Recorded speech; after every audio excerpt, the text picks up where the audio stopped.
Hello, hello, hello. Welcome to Be Bold America. I'm your host, Jill Cody. Longtime listeners know that, in my view, America can be a country with engaged citizens whose lives are both politically active and personally meaningful. Sometimes we have guests and topics that help us learn to live those personally meaningful lives. Today is one of those shows. Our program is A Long Road to Tao, and we'll be discussing a thought-provoking and uplifting film inspired by a true story that takes us on a journey into the recesses of our souls, and we'll explore the ontological question, what is our underlying essence? Michael A. Allen, author and filmmaker, uses the metaphor of the sea and its ebb and flow to describe the Tao of life cycle. He discovers within this unique reflection a new way to comfort and heal the self from the trauma of death. Michael was inspired to write his book, Tao of Surfing, Finding Depth at Low Tide, after his lifelong best friend and surfing partner suddenly came out as gay and died from AIDS in 1989. Also, we will be talking about the political aspects of the AIDS crisis of the 1980s and the backtracking on LGBTQ rights that is happening today. We have big things to do.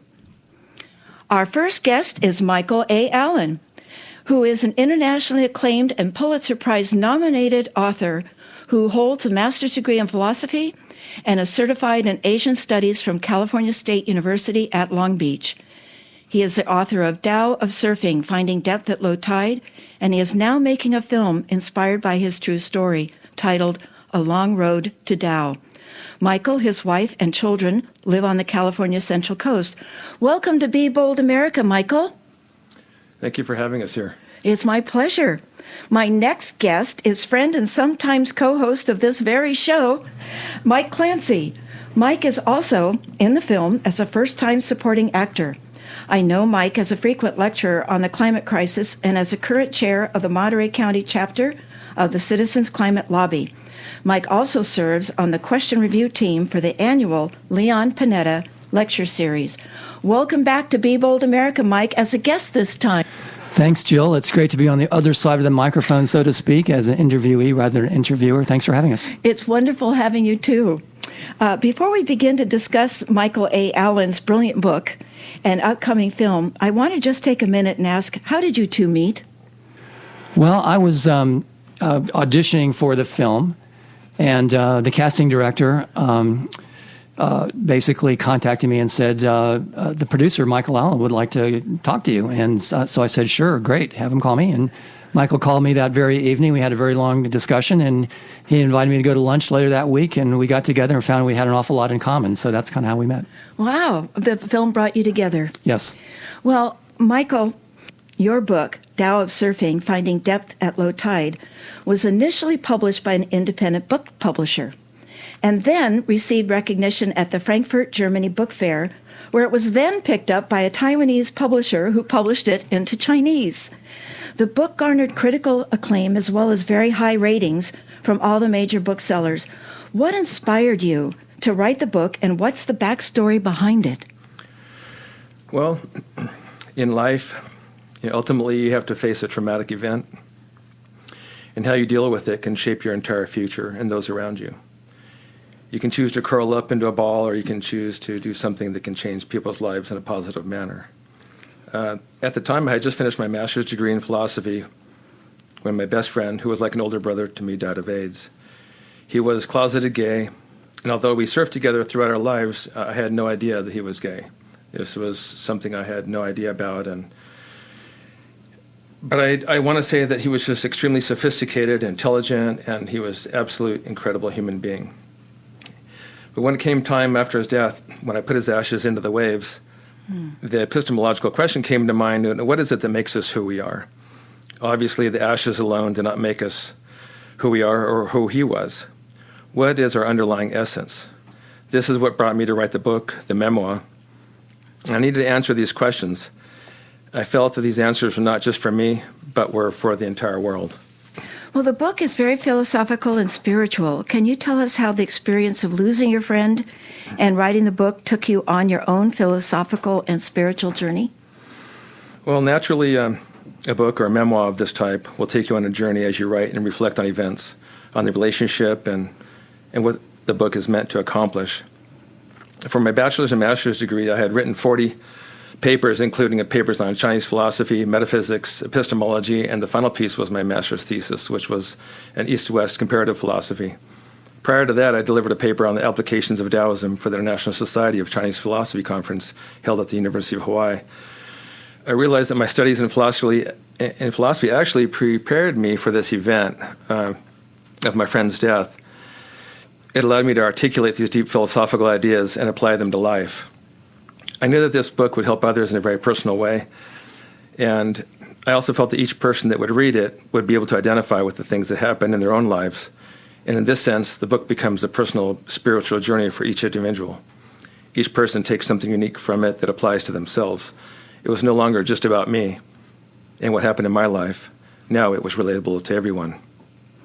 Well, the book is beautifully illustrated with your own photography, including the book cover. Can you tell us a bit more about your photographic work? I started off as a teenager filming, surfing, and I got into shooting photos in the ocean. I started carrying a camera just about everywhere I went, in the style of a photojournalist.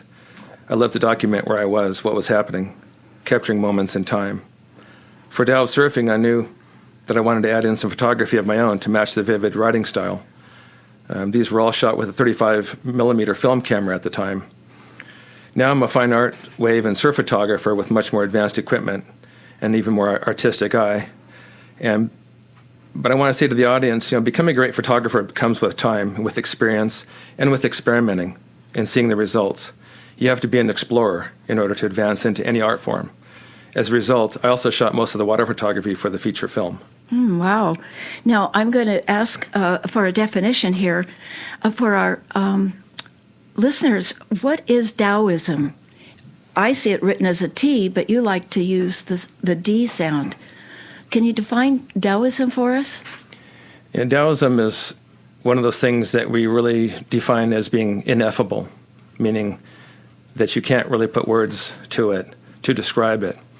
Because once you try to begin describing it, you don't hit the mark. You fail to hit the mark on really what it is. It's kind of like trying to describe a beautiful sunset or a sunrise, and you're into that moment. And in that moment, if you were trying to describe it to someone, it takes you out of that moment and would never really be able to define adequately what you're experiencing.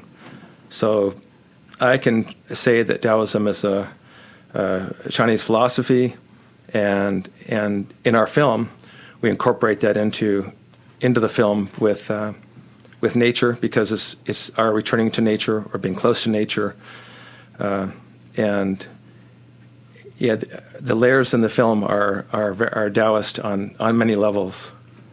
Would the word awe come close to it? Because that's what I feel in moments like that.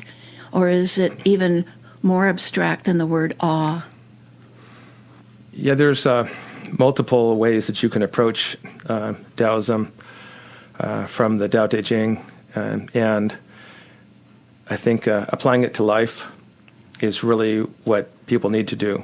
But in the 81 chapters in the Tao Te Ching, each chapter, though a small paragraph, holds so much information and is so deep that you can take that and study that alone for quite a while. What inspired you to turn the book into the forthcoming film, A Long Road to Tao, and when did you start on this endeavor? After Tao Surfing was published in 1997, I started thinking about what this might be like as a feature film up on the big screen. And I had already written in a style that brought to life the vivid imagery and thought this could translate well onto the big screen. I also knew that this would give me an opportunity to explore locations and further enhance the visual imagery for the viewer. In 2002, going back a ways, Alex and I started exploring locations and started shooting some basic B-roll of those locations, just to go out and start something, even though we weren't sure where it was headed. As an artist, you just have to go out and begin the exploration process. Because that's when we also started writing down ideas for the screenplay. This really was the turning point, or what you'd also call a Doppler shift in our lives. And fast forward 20 years, there we were in New Mexico and here in Santa Cruz filming our feature film with a screenplay that we had spent years writing, going into each character analysis, and also examining Joseph Campbell's story arc.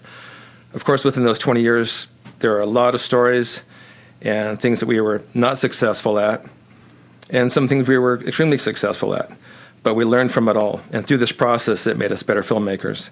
I think the message to the audience here is to never give up on a dream that is worth the effort.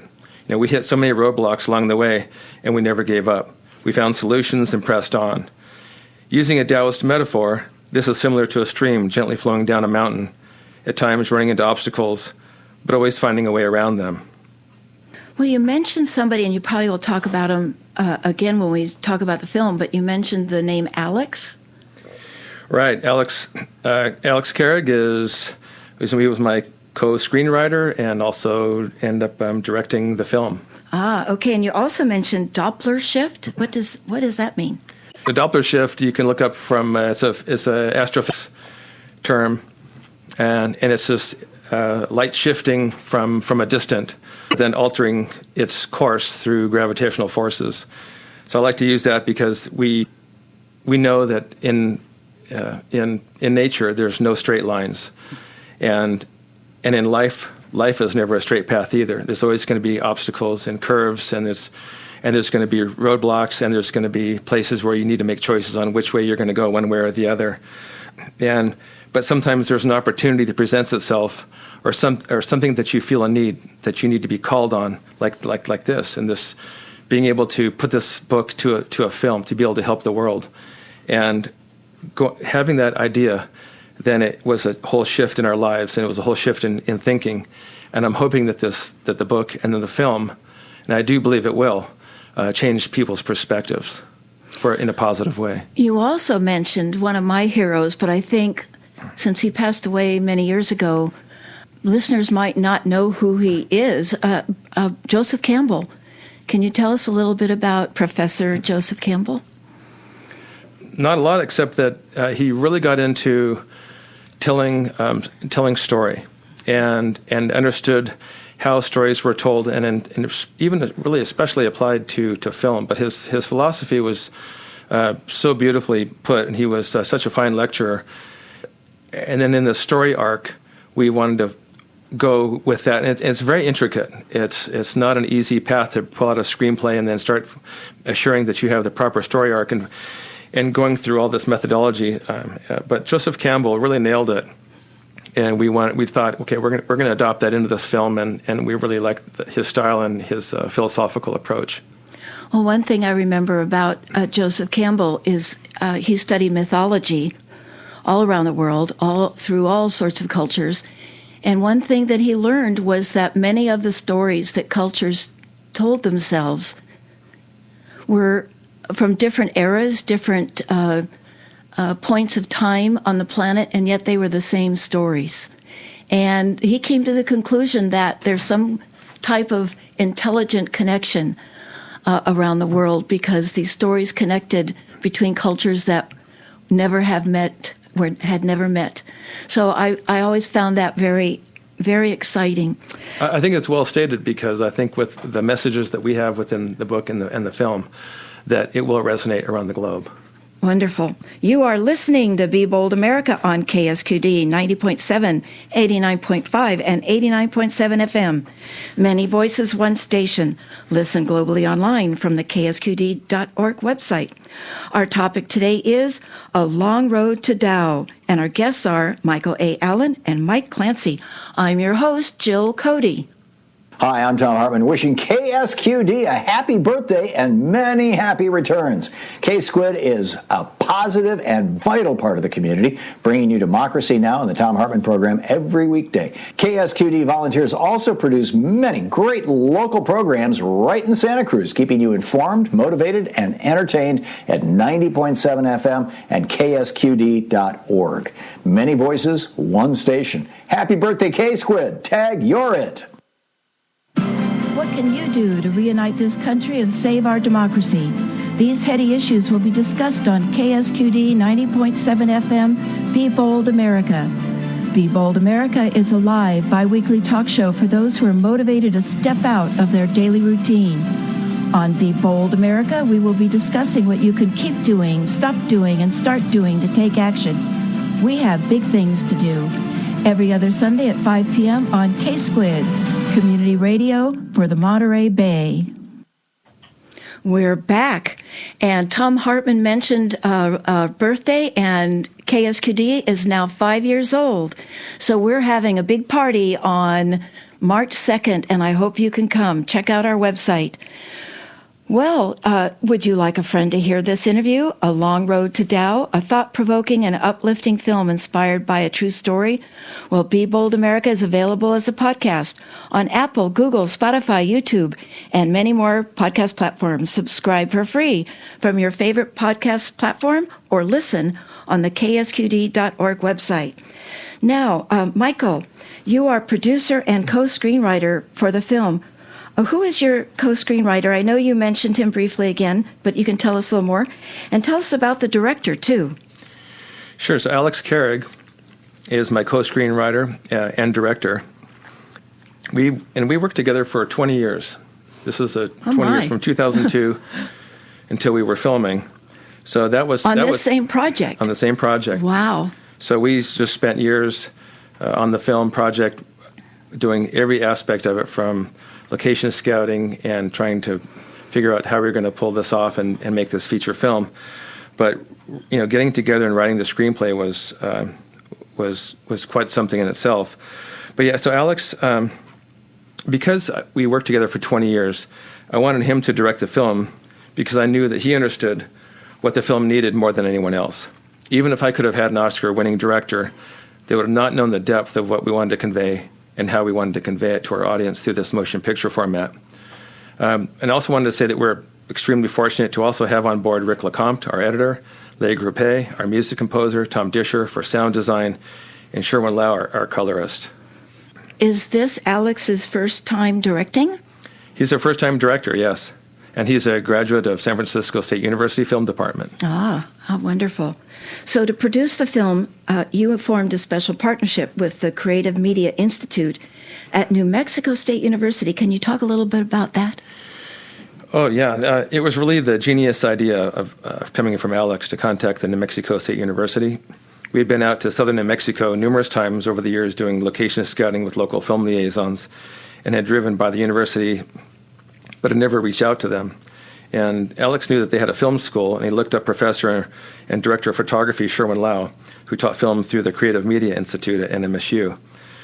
Fast forward, we kept in touch until we were ready to go out into pre-production. Sherwin and the director of CMI, Amy Lanasa, created a program where film students could work as crew with us during our film shoot. And in doing so, they would get class credit towards graduation. And then once finished, they would get their own IMDb page, which was a win for all of us. The students were great to work with, and Sherwin Lau, as our director of photography, was incredible. He's artistic and truly wonderful to work with. And the film students across the board rarely get a chance to work on a feature film, but having this on their resumes will help them to get jobs right out of college. And I think as independent filmmakers, we wanted to do what we could to support the film students. As Alex graduated from San Francisco State University from the film department, I think all along he wanted to teach film and work with students, and this was his opportunity. What a great match that is. Now, you mentioned IMDb, or is it BD? IMDb what is that? Is the International Movie Database. And IMDb. IMDb.com, and you can go on and find our film. You can look up A Long Road to Tao and find all the cast and crew listed on there.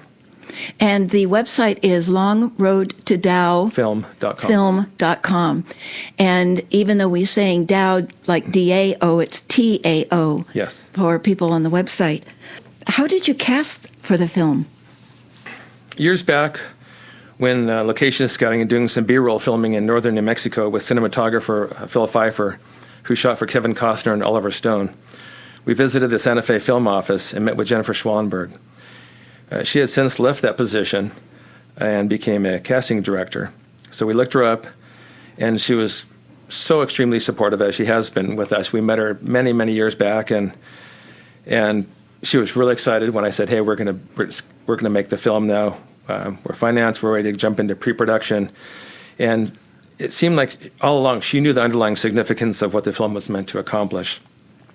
She was able to find our two leads, Casey Dean and Jason Bernardo, out of Los Angeles. And of course, we cast out of New Mexico for Molly Reed, Norman Patrick Brown, and Greg Facio. And we also brought in a local curandera, Dr. Hilda Lou Chavez.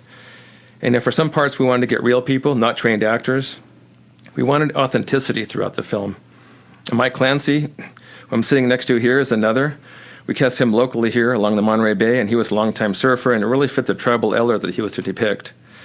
And we have Humberto Castro, came out of Texas, just over the border from Las Cruces.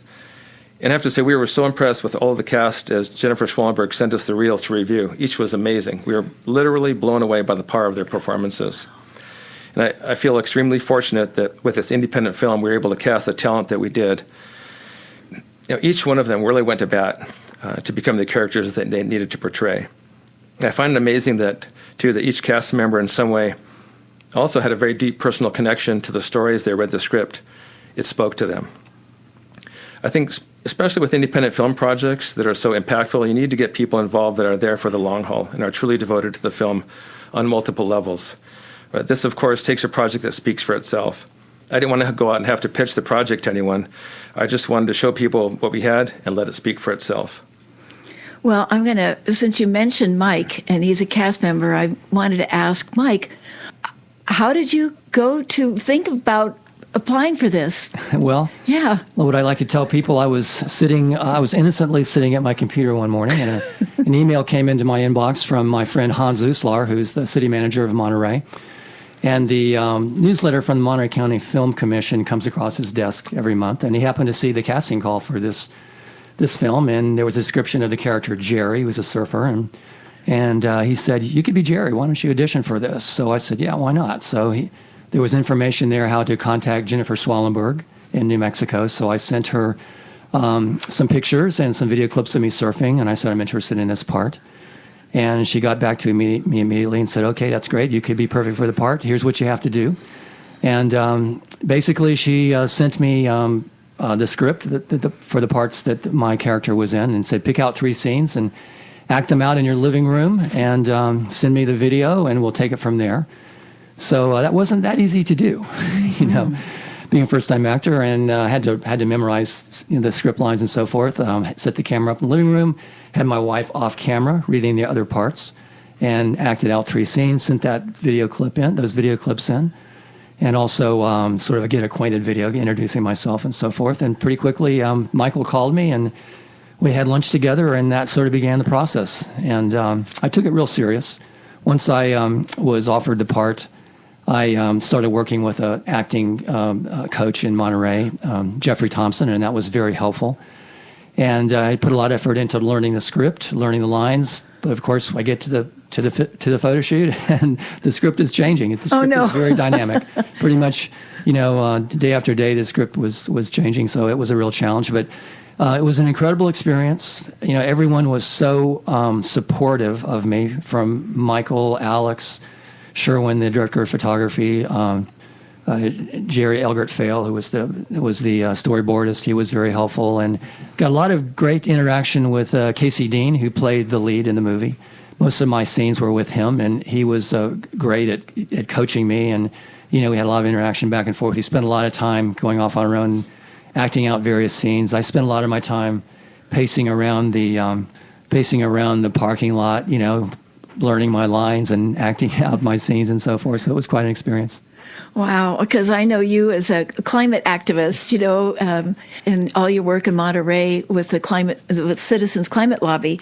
So it's really neat to learn this side of you. Well, this was a really different thing. Very because different. As Jill, my background is in science and technology, yes, and in Navy oceanography. And, this is very different from that. This is an artistic endeavor, and I really enjoyed the challenge, and there kind of is a message there, and that is, don't be afraid to get out of your comfort zone to our listeners, because believe me, I was way out of my comfort zone.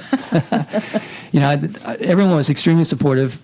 No one was putting any pressure on me, but I had internal pressure. You put pressure on yourself. I did, because I knew this was I was involved in the last week of filming. There was only 1 week left And then all the crew had to go back to New Mexico, and there's no more money for filming. So that week had to work out, and my character was integral to the storyline. If I had fallen on my face, there wasn't going to be any movie. Oh, my. When and where will the film premiere, and when and where will our listeners get to see it? Right now, as we're talking, we've been accepted into the Las Cruces International Film Festival, Las Cruces, New Mexico. And that is coming up shortly in the first week of April. We've also been applying to many more festivals that happen throughout the year, and we'll be getting notified as to which festivals we're being accepted to. Of course, we'll be doing a screening here in Santa Cruz as well, and I'm working on that, and then we'll be announcing that when ready. We're looking forward to getting the film out to the world and making an influential and positive impact in this process. What impact do you want people to have when they see the film? You talked about what you mean to accomplish. What do you mean to accomplish with this film? Well, we did a screening here locally in Santa Cruz with a test audience. It was a rough cut of the film, and we wanted to get feedback. This happens in L.A. all the time in the film industry. We need to get feedback, and you show it with rough cuts and get a selected audience, and you get your demographics in and get feedback and before you do your final edits. I think it was overwhelming for everyone, and I knew it would be impactful and touch lives personally, as my book does and will continue to do. And we're extremely excited about this year because once this shows on the big screen, we'll really be able to begin to see the true impact that this film has on people's lives. I'm confident in the film, extremely confident, and I know what we have, and I know this film will change lives and make a positive impact. How far and wide, I don't yet know. But in the bottom of our movie poster, once everyone gets a chance to see that, there's a photo of a ripple in a pond. It's symbolic of the ripple effect. And what this means is that the film, my book, impact people's lives. This produces positive change in an individual, and that individual in turn passes on positive energy and more enlightened ways of thinking to others around them. As with this ripple effect, the positive change continues, hopefully without end. What has been amazing is that the cast has already commented on how this has changed their lives. Each has a personal story. Even their lives, the cast lives. Yeah. And I don't mean just because they're now on screen or in a feature film, but because of the content, the deep philosophical implications, the story, the way we told it, what we needed to do to talk about, AIDS and life, death, our relationship to nature, acceptance of alternative lifestyles, empathy, humanity, kindness, unconditional love. In writing the screenplay and shooting the film, we didn't hold back on telling the truth. We didn't shy away from addressing some hardcore topics. But at the same time, this is a 1989 period piece, and as we know, has implications in our current society, probably more than ever. Mm-hmm. I honestly couldn't think of a better time to be releasing this film, because we always talked about this for the last 20 years of trying to get this out earlier, but by the time that it came here, we knew this was the right time. I know this film is going to open hearts and minds, and in a Taoist sense, it will uncover the truth, the unseen. As Jason Bernardo says to Casey Dean in the film, see the unseen. Mm-hmm. Very nice. You are listening to Be Bold America on KSQD 90.7, 89.5, and 89.7 FM. Many voices, one station. Listen globally online from the ksqd.org website. My guests are Michael A. Allen, an internationally acclaimed and Pulitzer Prize nominated author of Tao of Surfing, Finding Depth at Low Tide, and filmmaker of the upcoming film A Long Road to Tao. Learn more about the film at alongroadtotaofilm.com, and to learn more about the book, visit taoofsurfing.com. And Mike Clancy, chair of the Monterey County chapter of the Citizens Climate Lobby, and who serves on the question review team for the annual Leon Panetta Lecture Series. We will be right back after Jim Hightower's commentary titled Stop Right-Wing Censorship of Library Books. Sometimes stupid political ideas beget even stupider political tactics. For example, a faction of right-wing Republicans wants to stop public discussion and actions involving two ideas they hate. One, racism always has been and still is a systemic problem in American society. And two, LGBTQ people are a normal and welcome part of us, America's richly diverse society. Aside from the raw ignorance behind the GOP's denial of these realities, consider the boneheadedness of their current campaign to impose their bigotry on America. book banning. At least 50 extremist groups are roaming from city to city, funded by deep-pocket right-wingers like the Koch brothers' political network, to demand that books they don't like be removed from schools and libraries. Worse, their open assault on knowledge and our freedom to read includes the nasty tactic of demonizing and threatening librarians who resist their dictates. Librarians. As a group, these truly helpful people are a national treasure, serving the common good. Yet they're getting physical threats and being fired by these little right-wing mobs. The good news is that local folks are rising up against the book banners. For example, when 2 high school girls in Leander, Texas, asked to check out a few books from their library, they were stunned to learn that the school district had banned all the titles they requested. Students had not been informed of this censorship, much less consulted. Rather than whine, the 2 feisty girls organized the Banned Book Club in their school, reading prohibited titles as a group, then meeting twice a month to discuss the books, including the ban. This is Jim Hightower saying, to get more information and to fight this right-wing repression, contact American Library Association, ALA.org.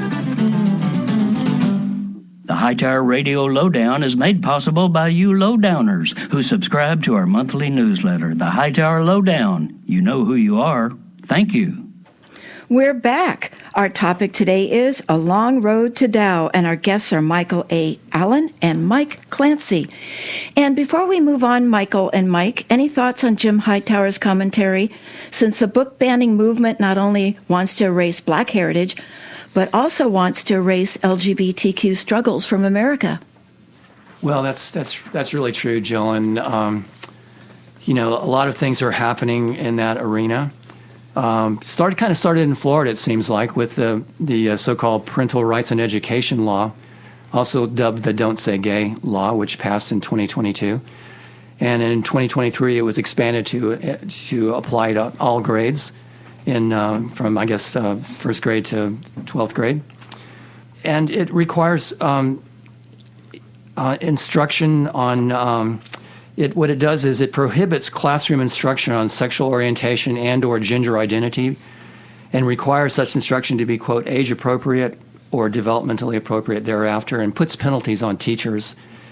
And, that sparked, as you probably saw in the news, a big feud between Governor DeSantis of Florida and the Disney Corporation, which happens to be one of the biggest employers in Florida. But more troubling, there are at least 42 copycat bills that have been introduced in at least 22 states subsequently.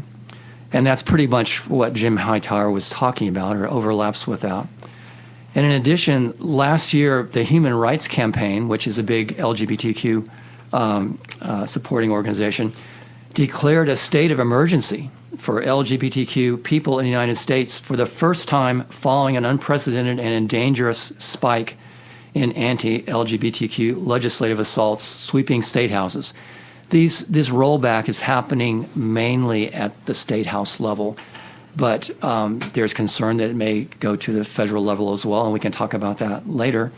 But as the Human Rights Campaign notes, there are more than 75 anti-LGBTQ bills signed into law in 2023, more than doubling 2022's number, which was previously the worst year on record. So there's the last 3 years, it's been a steady ramp up of anti-LGBTQ legislation, rolling back the hard-fought rights that were gained over the last 20 or 30 years. Well, what's also ramped up is the feeling of hate in this country, too. That's been going, the violence has increased, hate crimes have increased, and it's not just against LGBTQ individuals, but African Americans. It's just where our country's been going, I'm afraid to say. Kind of coming back to that question you had of Michael about the impact of the film. Yes. There's a scene in the movie where the character Dane and the character Jerry that I play are leaving the water, walking up the trail from surfing, and they encounter a gay couple walking down. And the character Dane makes a disparaging comment about the gay couple, and Jerry says to him, Dane, why don't you try seeing the world from someone else's perspective for a change? Mm-hmm. And that's a big message of the movie. See the world from other people's perspective. And that's a lot of what I think needs to happen here. See the world from other people's perspective, including LGBTQ people. Yes. You're reminding me of something I heard, television show or an interview. Someone said that the most dangerous people are those who refuse to learn.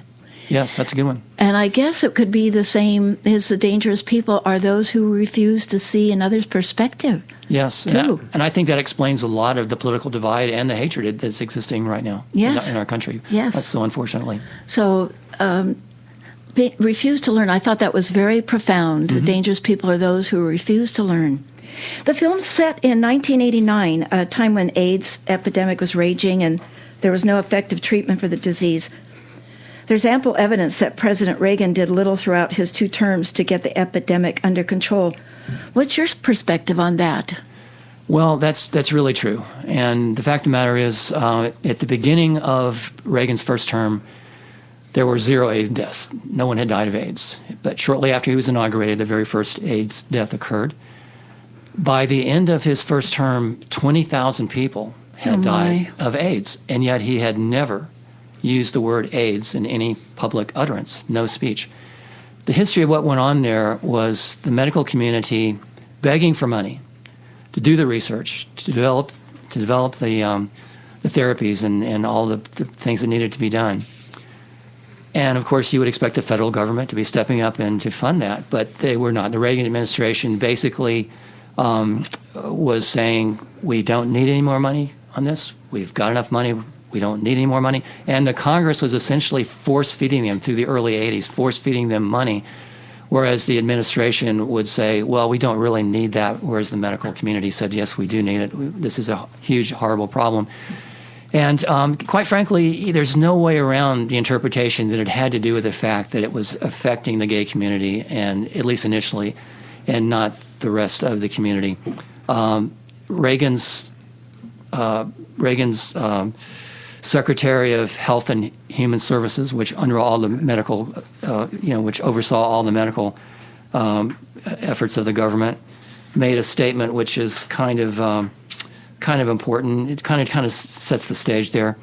And this was at the International AIDS Conference keynote address in April of '85, and Secretary Heckler stated for the administration, quote, "We must conquer AIDS before it affects the heterosexual population and the general population.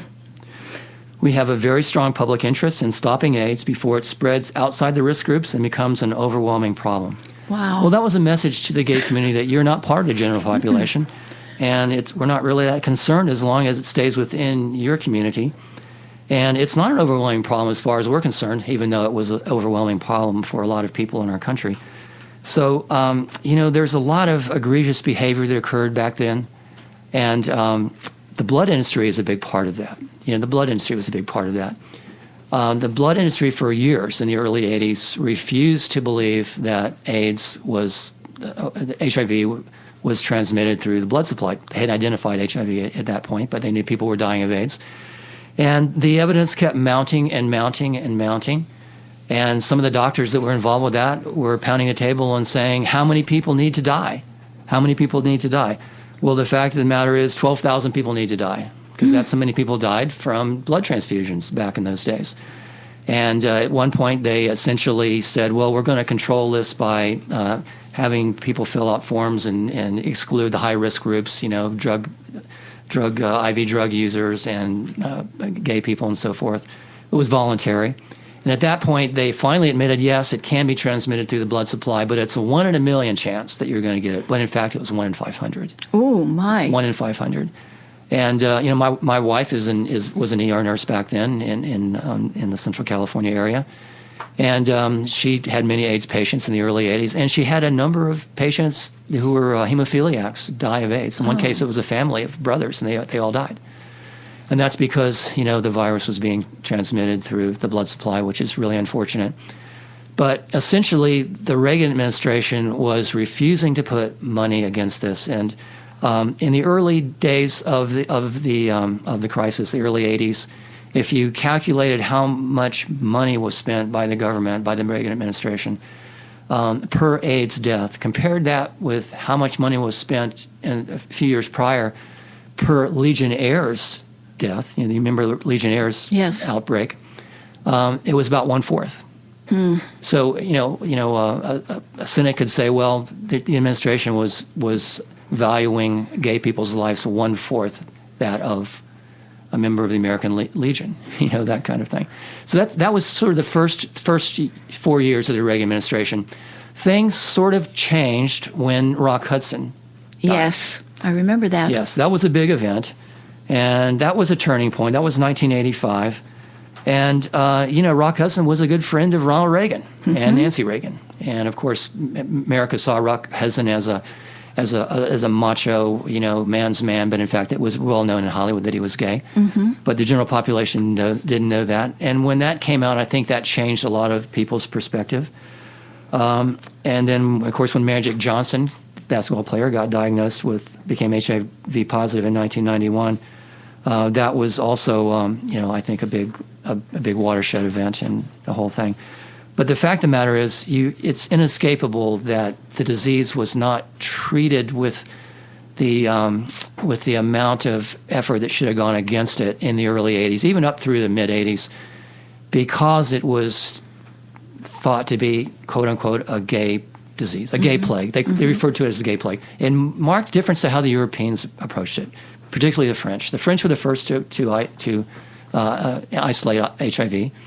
And they made, the Europeans in general, but the French in particular, made lots of progress. They didn't approach it as a gay disease or a sexually oriented, sexual transmitted disease.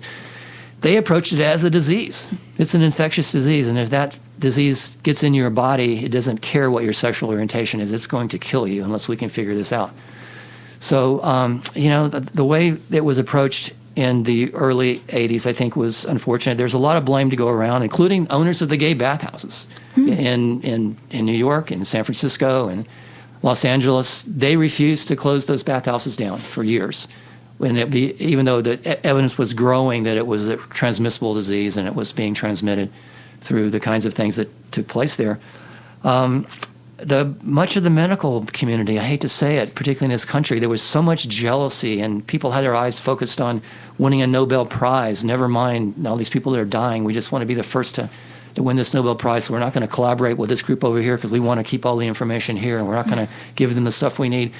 It was egregious behavior. I mean, I saw science at its best, but also science at its worst in the early 80s with regard to AIDS. Science at its best because really dedicated people worked really hard to solve this problem, but science at its worst. A lot of people had their eyes focused on winning the Nobel Prize. Never mind, trying to focus on progress to get things going. So there's a lot of egregious behavior, but there's some heroes too, and the ones I would like to name. Maybe we can take our break. Take a break, we'll and that. I'll come back in. One comment I wanted to make before we do break is that it reminds me of a sad parallel with Donald Trump, because on April 7th, 2020 is when Jared Kushner told Donald Trump that COVID was really only killing and affecting Black Americans. And that's when Donald Trump basically gave up on even talking about it or doing anything about it unless he was forced to, because he thought it was basically a disease in the African American community, very much how Reagan thought of AIDS being in the gay community. Well, time for a break. If you are just joining us, my guests are Michael A. Allen, an internationally acclaimed and Pulitzer Prize nominated author of Tao of Surfing, Finding Depth at Low Tide. For more about the book, visit taoofsurfing.com, and also filmmaker of the upcoming film A Long Road to Tao. And that website is alongroadtotaofilm.com. And Mike Clancy's chair of the Monterey County chapter of Citizens Climate Lobby and serves on the question review team for the annual Leon Panetta Lecture Series. You are listening to Be Bold America on KSQD 90.7 FM, 89.5, and 89.7 FM. Many voices, one station. I'm your host, Jill Cody. Tomorrow, Monday, on Talk of the Bay, Christine Barrington continues her series exploring the history and future of rail transportation on the Central Coast. Watsonville is a hub of rail connectivity for the region. Christine Barrington interviews residents, political leaders, and transportation planners about how rail could benefit South County. She also speaks with transportation leaders and planners from Monterey County about their vision and how the two counties can integrate rail transit. A Pajaro Watsonville multimodal station is part of a mission to build connection to help communities thrive and grow. That's Talk of the Bay, tomorrow from 5 to 6 p.m. That's Monday here at K-Squid 89.5, 89.7, and 90.7 FM and ksqd.org. Many voices, one station. We're back. And I know you wanted to talk about heroes and villains as well, but I also want you to talk about Project 2025. I'll come to that. Yeah, okay, good. That's a big one. Yeah. One more villain, and that villain is the national print and electronic media. In the early 80s, they were ignoring the AIDS crisis. They were just flat ignoring it, and it didn't change until 1985 when Rock Hudson died, and that was a watershed event. And from that point on, there was a lot of coverage. But before that, they were pretty much ignoring it, and that was a big problem. As far as the heroes are concerned, I'd like to name three congressmen. Henry Waxman from Southern California. He was the chair of the Subcommittee on Health and Environment. And he probably did more than any person back in those days to get the money and force feed it to the Reagan administration, essentially. And without him, things would just not have moved forward. Congressman Philip Burton from the Bay Area was also very helpful there, as was Congressman Ted Weiss of New York. He held the first congressional hearing on AIDS in 1983. Dr. Don Francis of the CDC was very helpful. He was pushing hard to establish the fact that it was, in fact, an infectious agent that caused it. Bill Krause, who was a congressional staffer and an AIDS activist, was very important. The Pasteur Institute in France, they're the ones who found the virus. They called it LAV, and they found it a full year before anyone would accept that it had been found because of this competition between the National Cancer Institute and the Pasteur Institute. And finally, maybe a controversial choice, I'm going to name Surgeon General C. Everett Koop. He was Reagan's Surgeon General. You might say, well, he was pretty quiet during that first term, but in 1986, he wrote the Surgeon General's report on AIDS and released it to the public without Reagan's approval. And it was basically a call to arms against the epidemic, complete with marching orders for what needed to be done. And it was an excellent apolitical prescription of how to deal with the AIDS crisis. It talked about condoms and safe sex education, beginning in early age, no mandatory AIDS testing, guarantees of confidentiality for those who did get tested. This immediately made Koop persona non grata in the Reagan administration and a target for conservatives all around the country. So he was pretty quiet early on, but he did the right thing in the end. So I have to call him out on that. Now let's talk about Project 2025. Yes, well, Project 2025, Jill, of course, is something you know a lot about. Our listeners may not have heard about it, so let me give you a brief introduction. Project 2025 is a plan produced by a coalition of over 70 conservative organizations to reshape the executive branch of the U.S. federal government in the event of a Republican victory in the 2024 presidential election. Or any future Republican victory. Yes. It's not just this year and it goes away. That's true. They're planning for any future Republican presidency. That is exactly right. The project seeks to recruit tens of thousands of conservatives to replace existing federal civil service workers. And they're interviewing and screening right now, Absolutely. these people. Go to the website and you can apply, and you'll see that you don't really have to be qualified for the job. You just have to pledge allegiance to the president. That's the main To the king. consideration. To the king. And anyway, the idea is to replace the existing federal workforce that it characterizes as, quote, the deep state, unquote, to further the objectives of the next Republican president. Which the deep state, by the way, is just the operating institutions of a democratic republic. Exactly. They've demonized our democratic institutions with that label. I would agree with that. Project 2025 would also implement Schedule F in the federal workforce, which would replace many, many career federal employees with political appointees who could be easily and quickly fired for, quote, insufficient loyalty to the president. The plan would perform essentially a swift takeover of the entire executive branch under the theory that the president has absolute power over the executive branch. Although participants in Project 2025 cannot promote a specific presidential candidate, many have close ties to Donald Trump and his campaign. For example, Mark Meadows and Peter Navarro. Now, there are many, many implications of 2025, well beyond the scope of today's future program. Maybe talk about that. But in terms of LGBTQ rights, Project 2025 calls for rescinding all regulations prohibiting discrimination on the basis of sexual orientation, gender identity, and transgender status. Many see Project 2025 as an attempt to roll the clock back to the 1920s, in terms of human rights in America, and that is certainly a scary thought for the LGBTQ community. Well, you were talking about other implications of Project 2025 in addition to their position on the LGBTQ community, and what those implications are. They're called the 7 Mountains of Influence. Yes. And what else is in 2025 is that they just want the Christian religion that they define, their Christian religion, would control the 7 mountains, which are the media, government, family, education, military, business, and arts and entertainment. So their intention is just to run our lives in every aspect, what we're taught in schools, what we see on TV and movies. We're being talking about a film today. This film would not be allowed to be made. They want to determine our judges, and on and on. It's just insidiously on and on. Yeah, it's pretty scary. The most frightening part is that our current Speaker of the House, Mike Johnson, is a 7 Mountains of Influence believer. So this is terrifying, I would say, just terrifying, because they've got a lot of money behind it. They have a lot of organizations behind it, and they are preparing right now for 2025 if Trump gets into office. So I'm very concerned about the LGBT community specifically as it relates to our topic today, but also for the entire country and for all the controls that they want to have over our lives. They're not going to control their lives. They'll be in power, and it'll be over our lives. I agree. So, at this time of the interview, I'd like to ask what you would like to suggest on what listeners can keep doing, stop doing, and start doing as they relate to what we've been talking about today.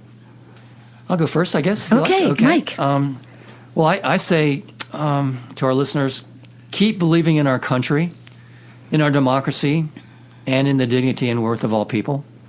Stop thinking it's someone else's responsibility to save our democracy and to prevent the country from moving backward. It's your responsibility too. It's my responsibility. It's everyone's responsibility. And finally, start getting involved in any way you can to help preserve the progress our country has made on all forms of human rights, including LGBTQ rights. Michael. Well, I wanted to add one last thing for the film, and that is that our motto for the film, For a Long Road to Dow, is to enlighten, educate, and entertain. It's the 3 E's, and it really encompasses everything that we've been talking about today, and I'm hoping that we can get some further big backers behind us towards this progressive movement and what the film's philosophy is and what we're trying to achieve. And as far as for keep, stop, and start, keep progressing. Continue that forward motion in thinking and in the actions you display to those around you, and be a model citizen. Stop the hate. Start thinking for yourself as an independent thinker. Take responsibility for your own actions, and do something to help others in your community. Make a difference. Well, you just reminded me of one of my favorite Dr. Stephen Covey quotes, which is, he said, "Be a light, not a judge. Be a model, not a critic." Let's try to live on that light and model side of that. Also, I just heard a 101-year-old book-burning activist say something very enlightening too. And a lot of this, what we're talking about, Project 2025, is controlling by fear, right? And she said that fear is not freedom. Fear is not control. Oh, no, what she said... Oh, boy, I think I'm messing this up. She said, fear isn't freedom. Fear is not control. Fear is control. It's not liberty. That's it. Fear is not freedom. Fear is not liberty. Fear is control. And so to be really sensitive, keep, stop, start in all levels to any fear that somebody's trying to manipulate you with. I think that's another big one. And of course, I'd like to point out that the very first book that Bob Woodward did on Donald Trump was entitled Fear. That's right. That's right. Exactly. So thank you so much, Michael A. Allen and Mike Clancy. Thank you. For a wonderful interview. Thank you for being here and being our bold and impressive guest today. And also, I'm looking forward to the film and knowing when it's going to be shown in Santa Cruz. So let me know when that is. We will keep you posted. Okay, and I will announce that. What's next on Be Bold America? Please join us on Sunday, March 24th, when we will be discussing moral courage, 19 profiles of investigative journalists. We will be discussing how moral courage is in the spotlight today, given an upsurge in authoritarian regimes and worldwide. Upsurge of authoritarian regimes worldwide. To date, 88 journalists have been killed in the Israeli-Hamas war. Why do investigative journalists stand up to intolerant regimes, often single-handedly? In the book Moral Courage, 19 international journalists explain their rationale for the work they do. We'll be speaking with Canadian neuropsychiatrist Professor Anthony Feinstein, who has a strong and lauded track record in the field of conflict journalism research, and learn what motivates investigative journalists to expose crime and corruption and greed despite the personal risks involved. Please join Be Bold America on Sunday, March 24th at 5 p.m. to learn how these people literally put their bodies on the line for the rest of us to learn the truth. As a reminder, Be Bold America is available as a podcast. Now you may listen to the show anytime for free by subscribing through your favorite podcast platform. I want to give a special thank you to Be Bold America's program engineer, Eliza James, and to our station's program director, Howard Feldstein. You are listening to KSQD Santa Cruz and KSQT Prunedale. Many voices, one station. Listen worldwide online at ksqd.org. Stay tuned for our following program. For Cats on Dogs. For Cats on Dogs. My name is Jill Cody, and thank you for listening to Be Bold America. Until next time, keep, stop, start,